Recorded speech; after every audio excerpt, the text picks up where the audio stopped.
Where? Wow. Oh my gosh. I'm just sitting here. I see two shapes. I thought it was dogs out there swimming. It's a male and a female moose. Mario, get the 600 lens. Got it. I think we can get shots from the canoe. Get down to the canoe. Let's see if we can kayak out there. It's yours. Go.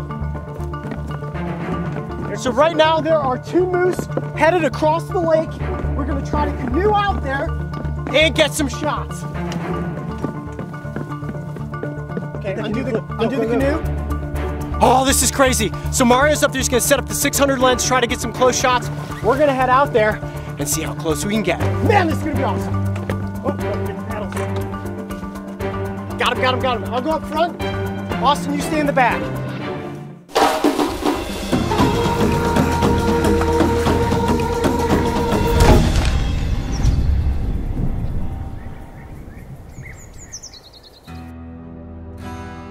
They say that Alaska is the last true frontier in North America, and if you've ever had the chance to step foot along its rivers, explore its vast forests, or encounter its majestic wildlife, then you certainly understand the truth in that statement.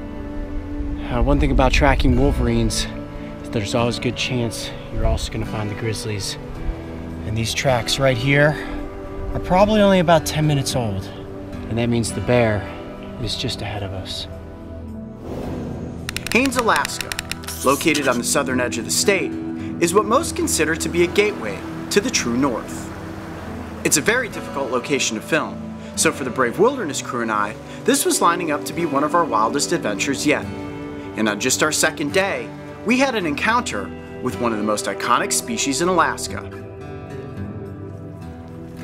Coyote, what are we doing? We are rowing as fast as we can out on a Mosquito Lake to try to film two moose that are swimming across it. So are moose good swimmers? Yes, very good swimmers. Very good swimmers. We want to get close, but not too close because they could flip us out of the canoe. You definitely want to stay a safe distance from them, not to startle them, but close enough to get some cool shots.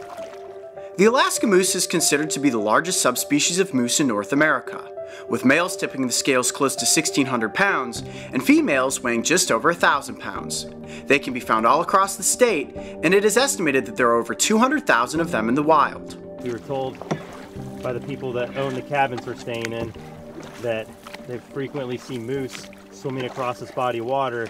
We got home tonight from shooting, coyote spots, two heads swimming across the lake. Sure enough, we're trying to get as close as we can to these moose so we can show you what they look like. 200 yards in closing. All right, one of them is definitely a male.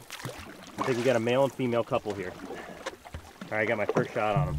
There they are. Moose typically do not have social bonds with one another unless they are siblings under the age of 1 year. So it is likely that these two juveniles are brother and sister. Okay. So we got real slow moving up. We got a male moose on the left that has velvet. Okay, he's definitely spotted us. Yeah, they're looking right at us and they're feeding. And while males can be territorial during mating season, and females if they are still weaning their calves, in most cases, moose can be safely observed and admired from a safe distance of around 100 yards. This is like the perfect opportunity to get close to a moose. Is this probably the safest way to do this? This would be the safest way to get close to moose because they can't charge us. They're just going to kind of go about their business, eating all this vegetation that you have here in the lake. Right now they aren't too startled. Let's just kind of move up alongside of them. As a natural defense, especially when in water, moose will often flee if they sense any potential danger. And while it wasn't our intention to disrupt them from feeding, they decided we had gotten close enough, and they trotted up and out of the water.